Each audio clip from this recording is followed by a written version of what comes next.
ನಾವು ಈ ದಿವಸ ಕನ್ನಡ ಕೈ ಬರಹ ಮತ್ತು ಇಂಗ್ಲಿಷ್ ಕೈ ಬರಹವನ್ನ ನಾವು ಇಟ್ಕೊಂಡಿದೀವಿ. ಮೈಸೂರು ನಗರದ ಬೇರೆ ಬೇರೆ ಇಲ್ಲಿ ಒಂದು 30-40 ಶಾಲೆ ಮಕ್ಕಳು, ಒಂದು 300-400 ಮಕ್ಕಳು ಈ ಕೈ ಬರವಣಿಗೆಯಲ್ಲಿ ಭಾಗವಹಿಸಿದ್ದಾರೆ. ಮಕ್ಕಳನ್ನ ಪ್ರೋತ್ಸಾಹಿಸೋದಕ್ಕೆ ನಮ್ಮ ಪರಿವರ್ತನಾ ಅಕಾಡೆಮಿ ವತಿಯಿಂದ ಮತ್ತೆ ಈ ಪರಿವರ್ತನಾ ಕಾಲೇಜ್ ವತಿಯಿಂದ ಈ ಕಾರ್ಯಕ್ರಮವನ್ನು ನಾವು ಹಮ್ಮಿಕೊಂಡಿದ್ದೀವಿ. ಈ ಕಾರ್ಯಕ್ರಮ ಬಹಳ ಯಶಸ್ವಿಯಾಗಿ ನಡೀತಾ ಇದೆ. ಇದನ್ನ ನಾವು 2ನೇ ತಾರೀಕು ಫಲಿತಾಂಶವನ್ನು ಕೊಟ್ಟು ಜೂನ್ 4ನೇ ತಾರೀಕು ಮಕ್ಕಳಿಗೆ ವಿವಿಧ ವೇಷ ಸ್ಪರ್ಧೆಯನ್ನು ಏರ್ಪಡಿಸ್ತಾ ಇದ್ದೀವಿ.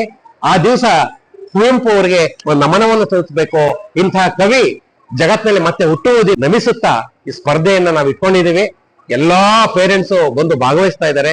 ನಮ್ಗೆ ಬಹಳ ಸಂತೋಷ ಆಗಿದೆ ಅನ್ನೋದನ್ನ ಈ ಮುಖಾಂತರ ನಮ್ಮ ಅಕಾಡೆಮಿಯ ಪರವಾಗಿ ಅವರಿಗೆ ನಾವೊಂದು ನಮನವನ್ನ ಸಲ್ಲಿಸ್ತಾ ಇದ್ದೀವಿ. ಈ ಸಂದರ್ಭದಲ್ಲಿ ಇಷ್ಟೊಂದು ಮಕ್ಕಳುಗಳು ಕಳೆದ ಬಾರಿ ನಾವು ಚಿತ್ರ ಕಲಾ ಸ್ಪರ್ಧೆಯನ್ನ ನಾವು ಇಲ್ಲಿ ಏರ್ಪಾಡು ಮಾಡಿದ್ದು. ಮಕ್ಕಳು ಬಹಳ ಹೆಚ್ಚಿನ ರೀತಿಯಲ್ಲಿ ಭಾಗವಹಿಸಿದರು. ನಾಗರಿಕರು ಸಹ ಜೊತೆಯಲ್ಲಿ ಬಂದು ಈ ಸಂಸ್ಥೆಯ ಉಪಯೋಗವನ್ನ ಮಾಡ್ಕೊತಿದ್ದಾರೆ.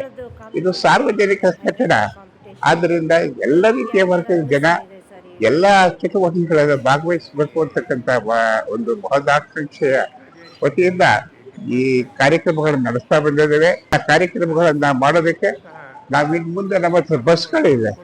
ರಜಾ ದಿವಸ ಬಸ್ಗಳನ್ನ ಕರೆಸಿ ಮಕ್ಕಳು ಕರೆಸ್ಕೊಂಡು ವಯೋವೃದ್ಧರನ್ನು ಕರೆಸ್ಕೊಂಡು ಅವ್ರು ಬೇಕಾದಂತ ಹಲವಾರು ಕಾರ್ಯಕ್ರಮಗಳನ್ನು ನಾವು ಹಾಕೊಳ್ತೇವೆ. ಮತ್ತು ಇದು ನಾಗರಿಕರಿಗೂ ಸಹ. ನನ್ನ ಹೆಸರು ಲಕ್ಷ್ಮಿ ಅಂತ. ನಾವಿಲ್ಲೇ ಕೊಂಬಾರಕೊಪ್ಪಲು ಅಲ್ಲಿ ವಾಸ ಮಾಡ್ತಾ ಇದೀವಿ. ನಮ್ಮ ಮಕ್ಕಳು ಮೈಸೂರು ವೆಸ್ಟ್ ಲಯನ್ಸ್ ಸೇವಾನಿಕೇತನ ಶಾಲೆಯಲ್ಲಿ ಓದ್ತಾ ಇದ್ದಾರೆ. ಶಾಲೆಯಿಂದ ನಮ್ಗೆ ಈ ತರ ಕಾಂಪಿಟೇಷನ್ ಇದೆ ಅಂತ ಗೊತ್ತಾಯ್ತು. ನಿಜವಾಗ್ಲೂ ಖುಷಿ ಆಯ್ತು. ಯಾಕಂದ್ರೆ ಮಕ್ಕಳು ನಾವು ಪ್ರತಿದಿನ ಬರೀತಿರ್ತಾರೆ, ಆದ್ರೆ ಇದೊಂದು ಸ್ಪರ್ಧಾತ್ಮಕ ಮಕ್ಕಳಲ್ಲಿ ನಾವ್ ಇನ್ನೂ ಚೆನ್ನಾಗಿ ಬರಿಬೇಕು ಅನ್ನೋ ಒಂದು ಮನೋಭಾವ ಹೆಚ್ಚಾಗುತ್ತೆ. ಈ ತರ ಮಕ್ಕಳಿಗೆ ಕಾರ್ಯಕ್ರಮ ಮಾಡೋದ್ರಿಂದ ಮಕ್ಕಳಲ್ಲಿ ಇನ್ನೂ ಬರವಣಿಗೆ ಕೌಶಲ್ಯವನ್ನ ಹೆಚ್ಚಾಗಿ ನಾವು ಅಭಿವೃದ್ಧಿ ಪಡಿಸಬಹುದು. ಆದ್ರಿಂದ ಈ ಶಾಲೆಯವರಿಗೆ ತುಂಬ ಹೃದಯ ಧನ್ಯವಾದಗಳನ್ನ ನಾನು ಹೇಳ್ತೀನಿ. Thank you madam. ಹೆಸರು ಅನಿಲ್ ಅಂತ ಹೇಳಿ, ನಾನು ಬಂದು ಮೈಸೂರಿಂದಾನೆ ಬಂದಿರೋದು, ವಿನಾಯಕ್ ನಗರಿಂದ.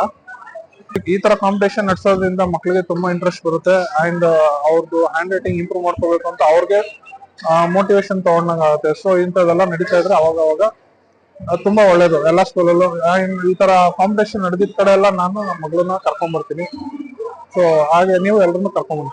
ಆಮೇಲೆ ನಮ್ಮ ಬರವಣಿಗೆ ಉತ್ತಮವಾಗಿದ್ರೆ ನಮಗೊಂದು ಒಳ್ಳೆ ಪುರಸ್ಕಾರ ಸಿಗ್ತದೆ, ಮುಂದೆ ಒಳ್ಳೆ ಅಂಕಗಳನ್ನು ಕೂಡ ತೆಗೆದುಕೊಳ್ತೇವೆ ಅನ್ನೋ ದೃಷ್ಟಿನಲ್ಲಿ ಈ ರೀತಿ ಕೈ ಬರಹವನ್ನ ಕನ್ನಡ ಮತ್ತು ಇಂಗ್ಲಿಷ್ ಎರಡನ್ನೂ ಕೂಡ ಏರ್ಪಡಿಸಿರುವಂತಹದ್ದು ನಿಜವಾಗ್ಲೂ ಕೂಡ ಅಭಿನಂದನಾರ್ಹವಾದದ್ದು.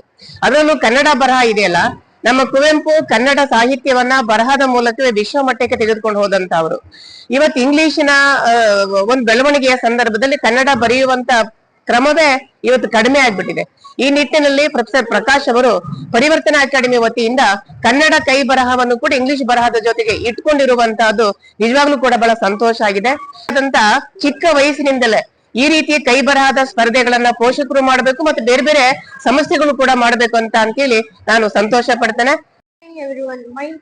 Good morning everyone.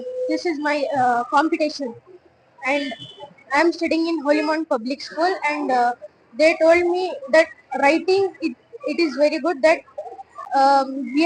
I have competed in handwriting and Kannada handwriting competition. My name is Bibi Junior.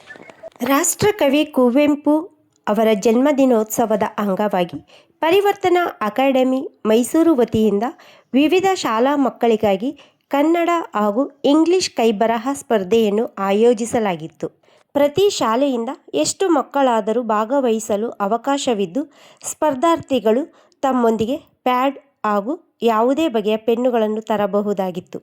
ಸ್ಪರ್ಧೆಯ ವಿಷಯವನ್ನು ಮುದ್ರಿತ ವಸ್ತುವಿನಿಂದ ಸಂಕ್ಷೇಪಿಸಿ ಬರೆಯಬೇಕೆಂದು ತಿಳಿಸಲಾಗಿತ್ತು. ಸ್ಪರ್ಧೆಯ ಫಲಿತಾಂಶ ಪ್ರಕಟಣೆ ಹಾಗೂ ಬಹುಮಾನ ವಿತರಣಾ ಸಮಾರಂಭವು ಜನವರಿ 4ರಂದು ಹಮ್ಮಿಕೊಳ್ಳಲಾಗಿದ್ದು, ಕಾರ್ಯಕ್ರಮದಲ್ಲಿ ಡಾಕ್ಟರ್ ಎಂ ಪುಟ್ಟೇಗೌಡ ಅಧ್ಯಕ್ಷರು, ಪರಿವರ್ತನಾ ಸಮೂಹ ಶಿಕ್ಷಣ ಸಂಸ್ಥೆಗಳು ಹಾಗೂ ಪ್ರಕಾಶ್ ಕಾರ್ಯದರ್ಶಿ, ಪರಿವರ್ತನಾ ಅಕಾಡೆಮಿ, ಡಾಕ್ಟರ್ ಜೆ ಸೋಮಣ್ಣ ನಿವೃತ್ತ ಪ್ರಾಂಶುಪಾಲರು ಉಪಸ್ಥಿತರಿದ್ದರು.